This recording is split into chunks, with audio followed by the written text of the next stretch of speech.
नमस्कार। Class 10th NCERT mathematics के इस वीडियो में आप समझेंगे अध्याय 1 वास्तविक संख्याएं यानी रियल नंबर्स के 15 मोस्ट इम्पोर्टेंट एमसीक्यूज़। ये एमसीक्यूज़ आने वाले स्कूल एग्ज़ाम, बोर्ड एग्ज़ाम और कॉम्पिटिटिव एग्ज़ाम के लिए इम्पोर्टेंट हैं। तो आइए इन एमसीक्यूज़ को वन बाय वन सॉल्व करते हैं। तो क्वेश्चन नंबर वन में है 336 और 54 का HCF है। हमारे पास ये दो संख्याएं दी गई हैं और हमें इनका HCF ज्ञात करना है। तो HCF ज्ञात करने के लिए इन दोनों संख्याओं के हमने अभाज्य गुणनखंड बनाने हैं। तो सबसे पहले हम 336 और 54 के अभाज्य गुणनखंड बनाते हैं। तो देखिए हमारे पास पहली संख्या है 336 के हम अभाज्य गुणनखंड बनाएंगे। तो ये हमारे पास 2 पर जाएगा। 336 को हम 2 से डिवाइड करेंगे तो हमारे पास 168 आ जाएगा। अब ये फिर 2 पे जाएगा तो 168 को हम 2 से डिवाइड करेंगे तो ये हमारे पास 84 आ जाएगा। फिर 2 से करेंगे तो हमारे पास ये 42 आ जाएगा। और फिर हम 2 से करते हैं तो ये हमारे पास 21 आता है। अब 21 जाएगा 3 पे, तो 3 से हम 21 को डिवाइड करेंगे तो हमारे पास 7 आ गया। और 7 को हम 7 से डिवाइड करेंगे तो हमारे पास 1 आ गया। इस प्रकार हमने 336 के अभाज्य गुणनखंड ज्ञात किए। अब हम 54 के जो 54 है इसके हम अभाज्य गुणनखंड ज्ञात करते हैं। तो ये 2 पे जाएगा तो 27 दूना 54 होते हैं, तो 27 पे चला गया। 27 है वो 3 पर जाएगा, 9 3 27 हो गया। फिर 3 पे जाएगा, 3 3 9 हो गया। और ये फिर 3 पर जाएगा, 3 एकम 3 हो गया। तब हम इनके अभाज्य गुणनखंड यहाँ पे लिखते हैं। 336 बराबर हमारे पास 2 कितनी बार आए, 1 2 3 4 बार आए तो 4 बार लिखिए। 2 गुणा में 2 गुणा में 2 गुणा में 2 लिख लिया। और 3 हमारे पास 1 है और 7 भी हमारे पास 1 है, तो गुणा में 3 गुणा में 7 हो गया। अब हम 54 के लिखते हैं। तो 54 बराबर हमारे पास 2 गुणा में 3, इसमें 3 बार है तो 3 गुणा में 3 गुणा में 3। तो अब हमारे पास HCF जो है 336 और 54 का क्या होता है, देखिए जो इनमें उभयनिष्ठ गुणनखंड है हमारे पास ये 2 इसमें उभयनिष्ठ गुणनखंड है और उसके बाद हमारे पास है ये 3 है। तो ये 2 और 3 जो हैं 2 ही ऐसे उभयनिष्ठ अभाज्य गुणनखंड हैं जो दोनों में कॉमन है, तो इनका गुणन ही HCF होता है। तो ये 2 गुणा में 3 कितना हो गया, 6 हो गया। इस प्रकार 336 और 54 का HCF 6 आया है। ये ऑप्शन बी में दिया गया है। इस प्रकार ऑप्शन बी बिल्कुल सही है। तो इस प्रकार हमने क्वेश्चन नंबर 1 को सॉल्व किया। आइए अब हम क्वेश्चन नंबर 2 को सॉल्व करते हैं। तो क्वेश्चन नंबर 2 में है 12, 15 और 21 का HCF है। अब हमारे पास 3 संख्याएं दी गई है। अब हम तीनों संख्याओं का हमने HCF ज्ञात करना है। तो इसको हम इस प्रकार ज्ञात करेंगे। तो 12 के जो अभाज्य गुणनखंड होते हैं वो क्या होते हैं, देखिए 12 के अभाज्य गुणनखंड ये होते हैं 2 गुणा में 2 गुणा में 3 होते हैं, यानी 2 दूने 4, 4 को 3 से गुणा करेंगे तो 12 आ गया। अब इसी प्रकार हम 15 के लिखेंगे। तो 15 के होते हैं 3 गुणा में 5 होते हैं। अब हम 21 के लिखते हैं। तो 21 के जो अभाज्य गुणनखंड होंगे वो 3 गुणा में 7 होंगे, यानी 7 3 21 हो गया। अब हमने 12, 15 और 21 का HCF ज्ञात करना है। HCF क्या होता है, जो ये संख्याएं आई हैं इनमें जो उभयनिष्ठ हमारे पास अभाज्य गुणनखंड है वो HCF होगा। तो इसमें हमारे पास हम देख रहे हैं कि जो 3 है ये तीनों में क्या है, कॉमन है, यानी उभयनिष्ठ है। तो संख्या 3 ही इन तीनों क्या है, HCF है। तो इस प्रकार HCF बराबर हमारे पास कितना आ गया, 3 आ गया। ये मान ऑप्शन सी में दिया गया है। इस प्रकार ऑप्शन सी बिल्कुल सही है। तो इस प्रकार हमने क्वेश्चन नंबर 2 को सॉल्व किया। आइए अब हम क्वेश्चन नंबर 3 को सॉल्व करते हैं। तो क्वेश्चन नंबर 3 में है 17, 23 और 29 है। ये तीनों क्या हैं, अभाज्य संख्याएं हैं। तो हम जानते हैं कि किन्हीं अभाज्य संख्याओं का जो HCF होता है वो हमेशा 1 होता है, क्योंकि इनके अंदर कोई भी अभाज्य गुणनखंड है वो कॉमन नहीं होता। जब अभाज्य गुणनखंड कॉमन नहीं होता तो उनका HCF हमेशा क्या होता है, 1 होता है। इस प्रकार ऑप्शन ए बिल्कुल सही है। तो इस प्रकार हमने क्वेश्चन नंबर 3 को सॉल्व किया। आइए अब हम क्वेश्चन नंबर 4 को सॉल्व करते हैं। तो क्वेश्चन नंबर 4 में है 8, 9 और 25, यानी 8, 9 और 25 का LCM है। अब हमें इन तीन संख्याओं का LCM ज्ञात करना है। तो इन तीनों संख्याओं का एलसीएम ज्ञात करने के लिए अब हम इनके अभाज्य गुणनखंड लिख लेते हैं। तो 8 के हमारे पास अभाज्य गुणनखंड होते हैं 2 गुणा में 2 गुणा में 2 होता है। अब हम 25 के लिखते हैं तो 25 के होते हैं हमारे पास 5 गुणा में 5 होते हैं। तो 9 के जो अभाज्य गुणनखंड है वो 3 गुणा में 3 है। अब हमने इनका एलसीएम ज्ञात करना है। तो एलसीएम क्या होता है, एलसीएम में अभाज्य गुणनखंड जो अधिकतम बार आता है वो हमने लेना होता है। तो जैसे हमारे पास 2 है वो इसमें 3 बार है, इसमें नहीं है, इसमें नहीं है, तो ये तीनों हमने लेने हैं। तो 2 गुणा में 2 गुणा में 2 हो गया। अब ये 5 क्या है, 5 गुणा में 5, इसमें 2 बार है, इसमें नहीं है, इसमें भी नहीं है, तो इसका अर्थ ये कि ये दोनों भी हमने लेने हैं। 5 गुणा में 5 हो गया गुणा में, अब 3 गुणा में 3 क्या है, ये इसमें है, इसमें नहीं है, इसमें भी नहीं है, तो अधिकतम बार क्या हो गया, 3 गुणा में 3 हो गया। तो ये 3 गुणा में 3 हमने लेने हैं। अब हम इनकी गुणा कर देते हैं। तो 2 गुणा में 2 गुणा में 2 कितना होता है, 8 है, और ये 5 गुणा में 5 25 है, और ये 3 गुणा में 3 क्या है, 9 है। तो 8 की हम 25 से गुणा करेंगे तो 25 8 200 होते हैं। तो 200 को हम 9 से गुणा करेंगे तो हमारे पास कितना आ गया, 1800 आ गया। तो इस प्रकार इन तीनों संख्याओं का जो एलसीएम है वो 1800 आया है। ये मान ऑप्शन सी में दिया गया है। इस प्रकार ऑप्शन सी बिल्कुल सही है। तो इस प्रकार हमने क्वेश्चन नंबर 4 को सॉल्व किया। तो आइए अब हम क्वेश्चन नंबर 5 को सॉल्व करते हैं। तो क्वेश्चन नंबर 5 है, यदि 306 और 657 का एचसीएफ 9 है तो उसका एलसीएम है। तो हमारे पास दो संख्याओं का एचसीएफ हमें दिया गया है और हमें एलसीएम ज्ञात करना है। तो इसको हम इस प्रकार ज्ञात करते हैं। हमें मालूम है कि एलसीएम गुणा में एचसीएफ, यानी एलसीएम और एचसीएफ का जो गुणन होता है वो उन दोनों संख्याओं के गुणन के बराबर होता है। तो 306 गुणा में 657 हो गया, यानी इन दोनों संख्याओं की जो गुणा होगी वो एलसीएम और एचसीएफ की गुणा के बराबर होती है। इस सूत्र का प्रयोग करके हम एलसीएम ज्ञात करते हैं। तो हमें यहाँ पे एचसीएफ दिया गया है 9, वो यहाँ पे हम रख देते हैं। तो एलसीएम गुणा में 9 बराबर हमारे पास कितना है, 306 गुणा में 657 हो गया। अब हम एलसीएम बराबर 306 गुणा में 657, और ये जो 9 है वो राइट हैंड साइड में जाएगा तो बटे में आ जाएगा। अब हम इसको हल करते हैं। 306 को हम 9 से काटते हैं तो 9 3 27, हमारे पास 3 36, 9 चौके 36, यानी 306 को 9 से काटेंगे तो 34 पे कट गया। अब हमारे पास आ गया 34 गुणा में 657 आ गया। अब हम 34 के 657 से गुणा करेंगे तो हमें 22,338 मिलेगा। ये मान ऑप्शन ए में दिया गया है। इस प्रकार ऑप्शन ए बिल्कुल सही है। इस प्रकार हमने क्वेश्चन नंबर 5 को सॉल्व किया। आइए अब हम क्वेश्चन नंबर 6 को सॉल्व करते हैं। तो क्वेश्चन नंबर 6 में है, यदि 26 और 91 का एलसीएम 182 है तो उसका एचसीएफ है। अब यहाँ पे हमारे पास दो संख्याओं का एलसीएम दिया गया है और हमें एचसीएफ ज्ञात करना है। तो अब हम इसी सूत्र का प्रयोग करके इसका एचसीएफ ज्ञात करते हैं। तो हमें मालूम है कि एलसीएम गुणा में एचसीएफ, यानी एलसीएम और एचसीएफ की गुणा जो बराबर होती है इन दोनों संख्याओं की गुणा के बराबर होती है। तो 26 गुणा में 91 हो गया। अब यहाँ पे हम एलसीएम का मान रख देते हैं। तो एलसीएम हमारे पास 182 दिया गया है और एचसीएफ हमें ज्ञात करना है। तो बराबर हमारे पास है 26 गुणा में 91 हो गया। अब हम एचसीएफ बराबर 26 गुणा में 91 बटे में हमारे पास कितना, 182 राइट हैंड साइड में जाएगा तो ये बटे में चला जाएगा। तो अब हम 182 को 91 से काटेंगे तो ये 2 पे कट गया, और 26 को हम 2 से काटेंगे तो ये 13 पे कट गया। तो इस प्रकार एचसीएफ आया है हमारे पास 13। इस प्रकार इन दो संख्याओं का एलसीएम 182 है तो एचसीएफ हमारे पास कितना आया है, 13 आया है। ये मान ऑप्शन बी में दिया गया है। इस प्रकार ऑप्शन बी बिल्कुल सही है। इस प्रकार हमने क्वेश्चन नंबर 6 को सॉल्व किया। आइए अब हम क्वेश्चन नंबर 7 को सॉल्व करते हैं। तो क्वेश्चन नंबर 7, किन्हीं 3 विभिन्न अभाज्य संख्याओं का एचसीएफ है। हमारे पास कोई भी 3 अभाज्य संख्याएं दी हो तो उसका एचसीएफ क्या होगा वो हमें ज्ञात करना है। देखिए ऑप्शन ए में है सबसे बड़ी संख्या, बी में दिया गया है सबसे छोटी संख्या होती है, सी में है 1 होता है, और डी में है तीनों संख्याओं का गुणनफल होता है। तो देखिए हम मान लेते हैं कि हमारे पास कोई 3 अभाज्य संख्याएं, एक 2 है, एक 3 है और एक क्या है 5 है। हमने 3 अभाज्य संख्याएं ले ली।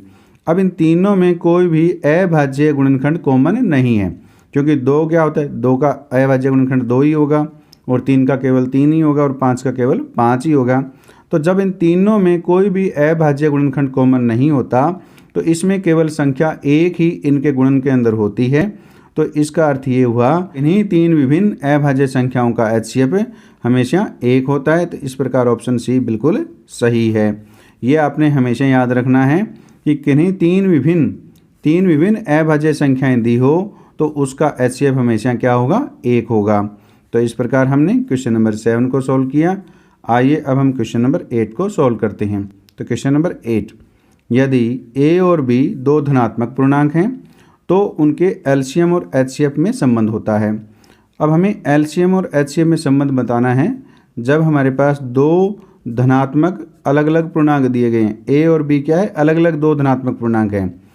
तो a ऑप्शन में है कि HCF बराबर होगा LCM के, और b ऑप्शन में है कि HCF बड़ा होगा LCM के, यानी HCF ग्रेटर देन है LCM। और इसी प्रकार c ऑप्शन में है LCM ग्रेटर देन है HCF, और d है इनमें से कोई नहीं। अब हम उदाहरण की सहायता से LCM और HCF के बीच में संबंध को स्थापित करते हैं। अब हम एक संख्या ले लेते हैं 6 और दूसरी ले लेते हैं 8। अब 6 के जो अभाज्य गुणनखंड होते हैं वो 2 गुणा में 3 होते हैं, और 8 के क्या होते हैं, 2 गुणा में 2 गुणा में 2 होते हैं। तो अब हमें HCF निकालना है। तो HCF क्या होता है, जो दोनों में कॉमन गुणनखंड हो। तो ये हमारे पास केवल 2 जो संख्या है वो दोनों में अभाज्य गुणनखंड कॉमन है। तो इस प्रकार इन दोनों संख्याओं का HCF है वो 2 आ गया। अब हमने LCM ज्ञात करते हैं। तो LCM ज्ञात करने के लिए अब हम दोबारा लिख लेते हैं इनको, 2 गुणा में 3, और ये क्या है, 2 गुणा में 2 गुणा में 2 है। तो LCM होता है जो अधिकतम बार अभाज्य गुणनखंड हो। तो अब देखिए 2 इसमें एक बार है, इसमें कितनी बार है, 3 बार है। तो वो तीनों इसमें आएंगे, 2 गुणा में 2 गुणा में 2 आएगा, और 3 इसमें एक बार है और इसमें है नहीं तो ये भी इसमें आएगा। तो इस प्रकार इसका जो LCM हो गया वो देखिए, 2 गुणा में 2 4, 4 दूनी 8, 8 3 24 हो गया। इस प्रकार LCM है वो 24 आया है, और जो HCF है वो 2 आया है। तो HCF क्या है, LCM से छोटा है, LCM क्या है, बड़ा है, यानी LCM ग्रेटर देन होता है HCF से। तो इस प्रकार हम कह सकते हैं कि यदि दो धनात्मक हमें पूर्णांक दिए हो तो उनके LCM और HCF में संबंध ये होता है कि LCM ऑलवेज ग्रेटर देन होता है HCF। इस प्रकार ऑप्शन सी बिल्कुल सही है। तो इस प्रकार हमने क्वेश्चन नंबर 8 को सॉल्व किया। आइए अब हम क्वेश्चन नंबर 9 को सॉल्व करते हैं। तो क्वेश्चन नंबर 9 में है, निम्नलिखित में से अप्रिमेय संख्या है। अब हमें ये जो संख्याएं दी गई हैं इनमें से बताने कौन सी अप्रिमेय संख्या होती है। तो देखिए अब हमारे पास ये स्क्वायर रूट 16 यानी वर्गमूल 16 दिया गया है। तो हमें मालूम है कि 16 का जो वर्गमूल होता है वो 4 होता है। तो इसका धनात्मक पूर्णांक आ गया। अब हमारे पास 25 का हम निकालते हैं। तो 25 का होता है 5, यानी 25 का वर्गमूल 5 होता है, और 4 का जो वर्गमूल होता है वो 2 होता है। अब रहेगी संख्या हमारे पास 18। तो 18 का जो वर्गमूल होगा वो देखिए क्या होगा, 18 को हम लिखेंगे 9 गुणा में 2 लिखेंगे। तो ये हमारे पास 9 का वर्गमूल 3 हो गया, यानी 3 वर्गमूल 2 हो गया। तो इस प्रकार वर्गमूल 16, वर्गमूल 25 और वर्गमूल 4 का जो वर्गमूल आया है वो धनात्मक पूर्णांक आया है, यानी 4 आया है, यहाँ पे 5 आया है, यहाँ पे 2 आया है। तो इस प्रकार जो वर्गमूल में हमारे पास संख्याएं दी हो और उनके वर्गमूल जो है वो धनात्मक पूर्णांक आ जाए तो वो तो अप्रिमेय संख्याएं नहीं होती, और जिसका धनात्मक पूर्णांक न आए, जैसे इसमें वर्गमूल 2 रह गया, तो ये क्या होती है, अप्रिमेय संख्या होती है। तो इस प्रकार वर्गमूल जो 18 है वो क्या है, अप्रिमेय संख्या है। इस प्रकार ऑप्शन बी बिल्कुल सही है। तो इस प्रकार हमने क्वेश्चन नंबर 9 को सॉल्व किया। आइए अब हम क्वेश्चन नंबर 10 को सॉल्व करते हैं। तो क्वेश्चन नंबर 10 पाई है। पाई क्या है, एक पूर्ण संख्या है, प्रिमेय संख्या है, अप्रिमेय संख्या या प्राकृत संख्या है। तब देखिए पाई हमेशा अप्रिमेय संख्या होता है, ये आपने याद रखना है कि पाई क्या होती है, एक अप्रिमेय संख्या होती है। जबकि जो 22/7 है, जब पाई का मान हमें 3.14 न दिया हो तो हम पाई का मान 22/7 यूज करते हैं। तो 22/7 है वो पाई के बराबर नहीं होता, ये लगभग इसके बराबर होता है, यानी सन्निकट मान है ये इसका। तो 22/7 क्या है, एक प्रिमेय संख्या है। जब हम 22 को 7 से विभाजित करेंगे तो दशमलव के बाद जो अंक आएंगे कुछ स्थानों के बाद उनके अंकों में पुनरावृत्ति शुरू हो जाती है। इस प्रकार 22/7 क्या है, एक परिमेय संख्या है, जबकि पाई क्या होती है, एक अपरिमेय संख्या होती है। तो इस प्रकार हमने क्वेश्चन नंबर 10 को सॉल्व किया। आइए अब हम क्वेश्चन नंबर 11 को सॉल्व करते हैं। क्वेश्चन नंबर 11 में है 0.15 को परिमेय रूप में व्यक्त कीजिए, यानी हमें P/Q के रूप में इसे व्यक्त करना है। तो इसको हम इस प्रकार व्यक्त करते हैं। तो 0.15 के हम दशमलव हटा देते हैं, तो दशमलव के बाद कितने स्थान है, 2 स्थान है। तो ये 15 बटे कितना हो जाएगा, 100 हो जाएगा। तो अब हम इसको हल करते हैं। ये 5 से काटेंगे तो 5 3 15 हो गया, और 100 को 5 से काटेंगे तो ये 20 पे चला गया। तो इस पर 0.15 है वो बराबर आया है 3/20 के। इस प्रकार हमने 0.15 का परिमेय रूप ज्ञात किया, जो आया है 3/20। तो ये मान ऑप्शन बी में दिया गया है। इस प्रकार ऑप्शन बी बिल्कुल सही है। तो इस प्रकार हमने क्वेश्चन नंबर 11 को सॉल्व किया। आइए अब हम क्वेश्चन नंबर 12 को सॉल्व करते हैं। तो क्वेश्चन नंबर 12 में है निम्न में से किस परिमेय संख्या का दशमलव प्रसार शांत है। अब हमने ये बताना है कि ये जो परिमेय संख्याएं दी गई है, इनमें कौन सी संख्या का दशमलव प्रसार शांत है। तो देखिए, अब हमारे पास जो ये संख्याएं दी गई है, इन परिमेय संख्याओं के हर में जो संख्याएं दी गई है, इनके हम अभाज्य गुणनखंड करते हैं। तो 5/18, तो इसको हम लिखते हैं 5/18 के जो गुणनखंड होंगे 2 गुणा में 9 होंगे, यानी 2 गुणा में 3 हो गए इसके। तो 3 3 9 दूनी 18 हो गया, 5/18, यानी हमने हर के अभाज्य गुणनखंड लिख लिए। अब हमारे पास है 7/15, तो इसके हम लिखते हैं। तो ये आ गया 7/3 गुणा में 5 आ गया, तो यानी 15 को हमने 3 गुणा में 5 के रूप में लिखा। अब हमारे पास है 3/40, तो 3/40 को हम हर के अभाज्य गुणनखंड ज्ञात करते हैं। तो ये हो जाएगा हमारे पास, ये कहते हैं 8 5 40 होता है। तो 8 को हम लिखेंगे 2 गुणा में 2 गुणा में 2, और गुणा में हमारे पास क्या आ गया, 5 आ गया। अब हमारे पास 5/6 है, 5/6, 6 के हमारे पास अभाज्य गुणनखंड होंगे 2 गुणा में 3। तो इस प्रकार जब भी हमें परिमेय संख्याओं का दशमलव प्रसार पूछा हो कि उनका शांत है या नहीं, तो हमें हर में जो संख्याएं दी हो उनके हमने अभाज्य गुणनखंड करने हैं। ये हमने सभी के अभाज्य गुणनखंड कर लिए। अब हमें ये देखना है कि जो दी गई हमारे पास परिमेय संख्याएं हैं, इनके हर में जो अभाज्य गुणनखंड है, जिसके हमारे पास 2 की पावर n गुणा में 5 की पावर m के रूप के होगा, जिसमें हर में केवल 2 और 5 के ही अभाज्य गुणनखंड होंगे, उनका दशमलव प्रसार शांत होगा, और बाकियों का दशमलव प्रसार अशांत आवृत्ति का होगा। जहाँ पर n और m क्या है, ऋणोत्तर पूर्णांक है, यानी नॉन नेगेटिव इंटीजर होने चाहिए। तो इस प्रकार अब हम देखते हैं। अब यहाँ पे 5/18, तो 18 के जो अभाज्य गुणनखंड आए 2 गुणा में 3 गुणा में 3 आ गया, यानी 2 तो है 5 नहीं आया, तो इसमें क्या आया, अलग से 3 आ गए। तो इसका दशमलव प्रसार शांत नहीं है। अब इसमें देखिए 3 गुणा में 5 आया है, तो 5 के अलावा इसमें 3 आ गया, यानी 5 और 2 के साथ इसके अभाज्य गुणनखंड नहीं है, तो इसका दशमलव प्रसार भी शांत नहीं है। अब इसमें क्या है, 2 गुणा में 3 है, तो इसका भी दशमलव प्रसार शांत नहीं है। अब इसमें क्या है, ये हमारे पास 3/2 की पावर 3 और गुणा में 5, तो ये इसके जो 3/40 के, यानी 40 के जो अभाज्य गुणनखंड है वो 2 और 5 के रूप के हैं। तो इस प्रकार 3/40 का जो दशमलव प्रसार है वो क्या होगा, शांत होगा। इस प्रकार ऑप्शन सी बिल्कुल सही है कि इन चारों जो परिमेय संख्याओं में केवल 3/40 परिमेय संख्या का ही दशमलव प्रसार शांत है। तो इस प्रकार हमने क्वेश्चन नंबर 12 को सोल्व किया। आइए अब हम क्वेश्चन नंबर 13 को सॉल्व करते हैं। तो क्वेश्चन नंबर 13 में है, यदि 2 धनात्मक पूर्णांकों a और b हमारे पास 2 धनात्मक पूर्णांक दिए गए हैं, तो a बराबर हमारे पास x की पावर 3 y की पावर 2 दी गई है, और b बराबर हमारे पास x y की पावर 3 दी गई है, के रूप में व्यक्त किए जाएं। यानी a और b को इस रूप में व्यक्त किया गया है, जहां x और y अभाज्य संख्याएं हैं। जो ये x और y दिए गए हैं ये क्या हैं, अभाज्य संख्याएं हैं। तो a और b का HCF है, तो हमें a और b का HCF ज्ञात करना है। तो आइए अब हम इनका HCF ज्ञात करते हैं। तो a बराबर हमारे पास x³ y² है, तो इसको हम कैसे लिखें, x³ को कैसे लिखेंगे, x गुणा में x लिख सकते हैं। तो y² है, तो ये 2 बार गुणा हो जाएगी, y गुणा में y हो गया। फिर हमारे पास b है, b दिया हुआ है, x y³ दिया गया है, तो एक्स वाई का क्यूब, तो इसको क्या लिखेंगे, एक्स गुणा में वाई का क्यूब है तो वाई गुणा में वाई गुणा में वाई, यानी 3 बार हो गया। अब हमें इनका HCF ज्ञात करना है, HCF A B, तो इन दोनों संख्याओं का HCF ज्ञात करना है। तो HCF क्या होता है, जो उभयनिष्ठ अभाज्य गुणनखंड होते हैं उनका गुणन होता है। तो अब हम इनमें देखते हैं कि कौन से अभाज्य गुणनखंड उभयनिष्ठ हैं। तो ये हमारे पास x है, कॉमन है इसमें, और इसमें ये y कॉमन है।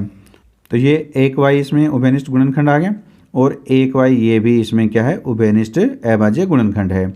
इस प्रकार AB का जो HCF होगा वो x गुणा में 1y ये उभयनिष्ठ है तो 1y ये आ गया हमारे पास, गुणा में 1y ये आ गया हमारे पास। तो इस प्रकार AB का जो HCF आया वो आ गया हमारे पास है x और 2y हैं, तो y गुणा में y को हम क्या लिखेंगे, वाई स्क्वायर हो गया। तो इस प्रकार AB का जो HCF है x वाई स्क्वायर आया है, ये मान ऑप्शन बी में दिया गया है। इस प्रकार ऑप्शन बी बिल्कुल सही है। तो इस प्रकार हमने क्वेश्चन नंबर 13 को सॉल्व किया। आइए अब हम क्वेश्चन नंबर 14 को सॉल्व करते हैं। तो क्वेश्चन नंबर 14 में है, यदि दो धनात्मक पूर्णांकों p और q को p बराबर AB स्क्वायर और q बराबर हमारे पास A⁴B के रूप में व्यक्त किया जा सकता है, जहाँ AB क्या है, अभाज्य संख्याएं हैं, तो हमें p q का एलसीएम है। तो हमें एलसीएम, ये जो p q हमारे पास दिया गया है, इनका हमने एलसीएम ज्ञात करना है। तो आइए अब हम इनका एलसीएम ज्ञात करते हैं। तो p बराबर हमारे पास क्या दिया गया है, AB स्क्वायर दिया गया है, तो इसको हम क्या लिखेंगे, एक तो a आ गया, और b स्क्वायर है तो इसको हम लिखेंगे b गुणा में b लिखेंगे। अब हमारे पास q बराबर हमें दिया गया है a³ b दिया गया है, तो a³ b, तो a³ है तो इसको 3 बार गुणा की जाएगी, a गुणा में a और b हमारे पास अकेला तो b आ गया। तो अब हम इनका एलसीएम ज्ञात कर रहे हैं। तो एलसीएम p/q, तो p जब हम एलसीएम ज्ञात करते हैं तो जो हमारे पास इसमें ये अभाज्य गुणनखंड आए हैं, जो दोनों में से जो अधिकतम बार अभाज्य गुणनखंड आता है वो हमने लेना होता है। तो इसमें a इसमें 1 बार है, इसमें जो ये क्या है 3 बार है, तो हमें 3 बार यहाँ पे लेना है, a गुणा में a लेंगे। अब b इसमें 1 बार है, इसमें क्या है 2 बार है, तो हमें अधिकतम बार वाला जो आता है, यानी अधिकतम पावर वाला जो अभाज्य गुणनखंड होता है वो हमने लेना है। तो ये हो गया हमारे पास है b गुणा में b हो गया। तो इस प्रकार a कितनी बार है, a गुणा में a 3 बार है, तो ये a³ हो गया, और b हमारे पास 2 बार है, तो ये b स्क्वायर हो गया। तो इसको हम लिखेंगे a³ b स्क्वायर लिखेंगे। तो इस प्रकार p/q का जो एलसीएम है a³ b स्क्वायर आया है, ये मान ऑप्शन सी में दिया गया है। इस प्रकार ऑप्शन सी बिल्कुल सही है। तो इस प्रकार हमने क्वेश्चन नंबर 14 को सॉल्व किया। आइए अब हम क्वेश्चन नंबर 15 को सॉल्व करते हैं। तो क्वेश्चन नंबर 15 में है, एक शून्येतर परिमेय संख्या और एक अपरिमेय संख्या का गुणनफल है। तो शून्येतर को आपने ध्यान रखना है, शून्येतर का अर्थ होता है नॉन जीरो। तो इस प्रकार हमारे पास एक नॉन जीरो हमने रेशनल नंबर लेना है और एक इरेशनल नंबर लेना है, यानी नॉन जीरो परिमेय संख्या। तो हमने ले लिया हमारे पास 2/3 ले लिया, और गुणा में हमारे पास अपरिमेय संख्या, एक वर्गमूल 5 क्या होती है, एक अपरिमेय संख्या होती है, ये हमने ले लिया। अब हमने इन दोनों का क्या करना है, गुणनफल करना है। तो ये हमारे पास कितना आएगा, 2/3 वर्गमूल 5 आ गया। अब ये संख्या क्या है, एक अपरिमेय संख्या है। तो इस प्रकार किसी शून्येतर परिमेय संख्या और अपरिमेय संख्या का गुणनफल हमेशा अपरिमेय संख्या होता है। इस प्रकार हम कह सकते हैं कि शून्येतर परिमेय संख्या और अपरिमेय संख्या का गुणनफल सदैव अपरिमेय संख्या होता है। तो इस प्रकार ऑप्शन ए बिल्कुल सही है। तो इस प्रकार हमने क्वेश्चन नंबर 15 को सॉल्व किया। तो इस प्रकार हमने इस वीडियो में अध्याय 1 वास्तविक संख्याओं के 15 मोस्ट इम्पोर्टेंट MCQs को सॉल्व किया। उम्मीद है इस वीडियो में समझाए गए सभी MCQs आपको समझ में आए हैं। समझ में आए तो वीडियो को लाइक कीजिए, और ऐसे ही वीडियो प्राप्त करने के लिए चैनल को सब्सक्राइब कीजिए और बेल आइकन को प्रेस कर ऑल को सिलेक्ट कीजिए, ताकि नए वीडियो आने पर आपको नोटिफिकेशन प्राप्त हो सके। धन्यवाद।